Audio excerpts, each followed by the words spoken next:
Oh my gosh, Elise, did you see what Jasmine posted on Snapchat? That she's sick of all the drama. She's the one who causes it all. I know. She like starts everything and then she complains about it. Exactly. On Monday we're gonna roast her so bad at lunch, right in front of her boyfriend. What are you guys talking about? This girl at Jasmine. school. She's such a brat. Jasmine, what? What'd she do? She starts all this crap and then complains about it. Exactly. And she said that she's sick of all the drama when she causes it all. So, cut her a little slack. Why? We have to. Why would we cut her She's slack? new to us, so. She's so mean. Is she a Christian? Yeah. I don't know. I'm I'm not sure. Are you guys Christians? Yeah. On your phone, bring up Matthew 5:43.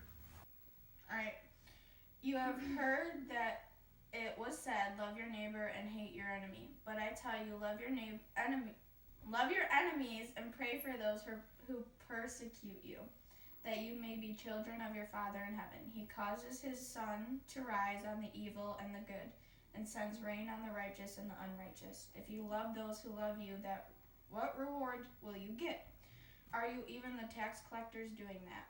And if you greet only your own people, what are you doing more than others? Do not even pagans do that? Pagans do that? Be perfect, therefore, as your heavenly Father is perfect. So what does that say?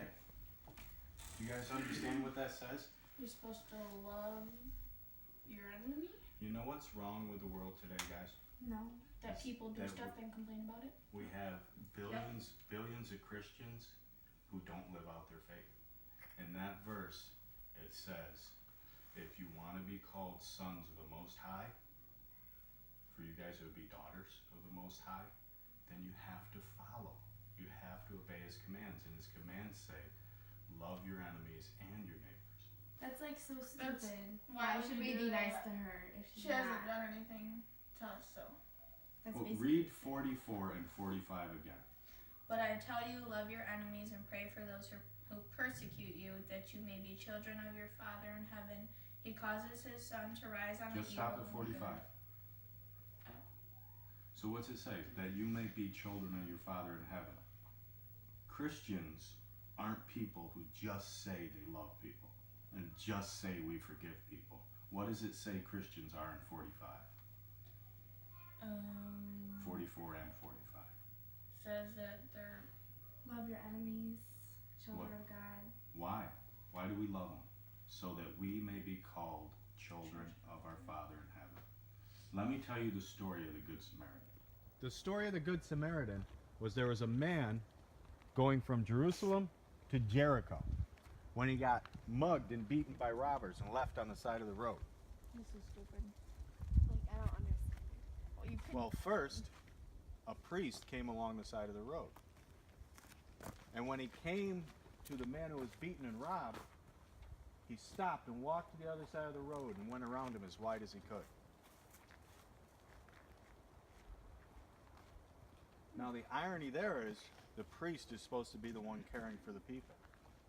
But he chose to go to the other side and go around him. Next, a Levite What's a came Levite? down the road.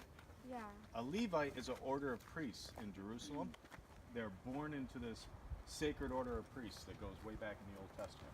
Levite priests. And he did the same thing. He crossed the road to the other side and went around the wounded and injured man who was left for dead on the side of the road.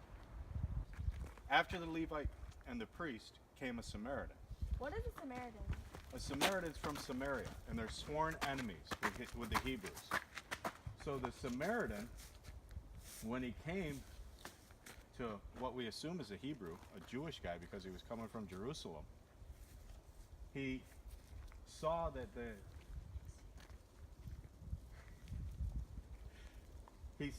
Hebrew needed compassion. And although he didn't know the Bible, and although he wasn't a priest, and he wasn't a Levite, and he wasn't a spiritual leader in his community, he took it on himself to help him out of concern for the person.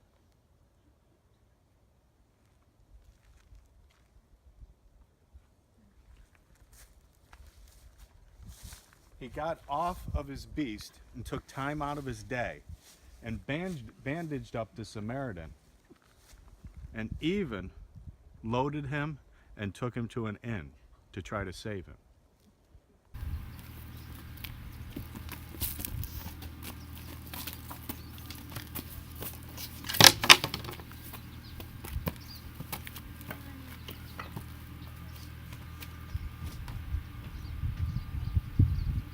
Thanks for coming. Here's 2 denarii. Heal him if you need more, then I'll get more. Okay, bye-bye. Come in. Hey girls, what are you doing? Nothing. Hey, I want to talk to you for a second. Can you guys put down the phones? You guys alright? Is it separation anxiety? No. The Good Samaritan today. Did you guys understand what we were talking about there? Yep. Yeah. Really? No, not really. Not really. Let's go over it then. So, because it's pretty important lesson. Jesus replied and said, "A man was going down from Jerusalem to Jericho, and fell among robbers, and they stripped him and beat him, and went away, leaving him half dead. And by chance, a priest was going down on that road, and when he saw him, he passed by the other side." Do you understand why that's important? Yeah, because you would think a priest would stop. Well, yeah. Because he's supposed to act like he's a priest. And the same thing again, it says, "Likewise the Levite also, when he came down to the place and saw him, passed by on the other side." So, do you understand the significance of that there? And I think in order to understand it, we have to go back just before that and see how the conversation started. It said, "And a lawyer stood up and put him to the test, saying, 'Teacher, what shall I do to inherit eternal life?' And he said to him, 'What is written in the law? How does it read to you?' And he answered, 'You shall love the Lord your God with all your heart, with all your soul, and with all your strength, and with all your mind, and your neighbor as yourself.' And he said to him, 'You have answered correctly. Do this and you will live.' But wishing to justify himself, he said, 'And who is my neighbor?'" So this will continue on, but keep that in mind as we go forward. It said, "But a Samaritan who was on a journey came up, and when he saw him, he felt compassion, and came to him and bandaged up his wounds, pouring oil and wine on them. And he put him on his own beast and brought him to the inn and took care of him.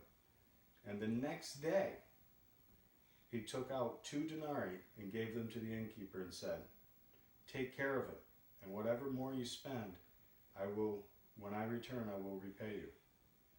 Which of the 3 do you think proved to be a neighbor to the man who fell into the robber's hands?" This Good Samaritan. The Good Samaritan. And so what Jesus said to them in the beginning, he said, the lawyer stood up and said, "How do I inherit eternity?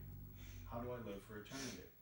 And Jesus said, "Love the Lord your God with all your heart, soul, body, and mind, and love your neighbor." This is the example of what Jesus says on how to love your neighbor. So in your arguments that you've been having, what would Jesus say? He'd say, love your neighbor, but how would you love your neighbor? Well, look how the Good Samaritan loved him. What was the first thing he did? He stopped to help him. He stopped to help him. He took time out of his day. What was the second thing he did? You want me to read it? He bandaged him up. He bandaged him up. So he cared for him physically. He took action. A lot of people, a lot of Christians say they care, but if they don't take action, there's no caring there. It's just a set of words. As we look at it, he bandaged up his wounds, pouring oil and wine on them. And what did he do next? And he put him on his own beast. Why do you think they threw the word own in there? His own beast. Because usually people don't care, or they share. Because Jesus wanted to point out that he used his stuff to help this guy. He put him on his own beast. Now, if this Samaritan is going down this road from Jericho to Jerusalem, he's probably going down there for work. He's got his beast with him, he's got wines, he's got oils. He's probably going to do his work. But he stopped, he took time out of his day because he saw someone in need. He bandaged him up. And he used his own stuff and he put him on his own beast. And then, let me continue on. And he put him on his own beast and brought him to the inn and took care of him. Did he take him to the inn and dump him on the front door? No. What did he do when he took him to the inn? He made sure he was okay. That's what compassion is. He took him to the inn and he cared for him. Now he has to get back to work, right? So he says on the next day, he took out the 2 denarii and gave them to the innkeeper and said, take care of him, and whatever more you spend, I will return when I repay, or I will repay you when I return. So the job's not done yet. The guy's not better yet. He doesn't just walk away. He doesn't just walk away and say, I did a little bit. And I think as Christians, a lot of times we do that.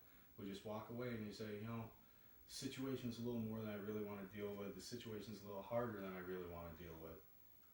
And I've done enough. Well, that's not the example the Samaritan does. He wants to make sure that whatever needs to be fixed gets fixed. So he has to go back to work because he hasn't got a choice, but he pays the lady and he says, take care of him, and if there's any more needed, when I come back, I'll pay you for it. And then we'll finish it out. It says, Jesus says, which of these 3 do you think proved to be a neighbor to the man who fell into the robber's hands? And he said, the one who showed mercy towards him. Then Jesus said to him, go and do the same.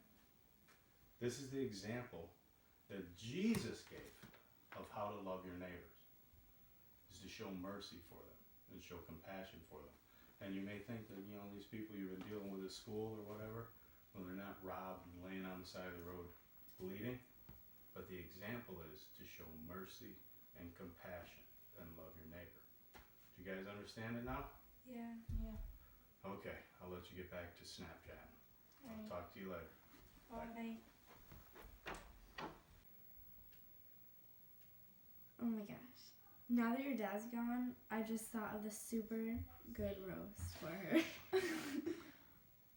Maybe we shouldn't. We just heard that whole lesson on the Good Samaritan and everything, and I don't know, I don't think it's a good idea. Okay. I just want to say thank you guys so much for being in my little film. Thank you, actors!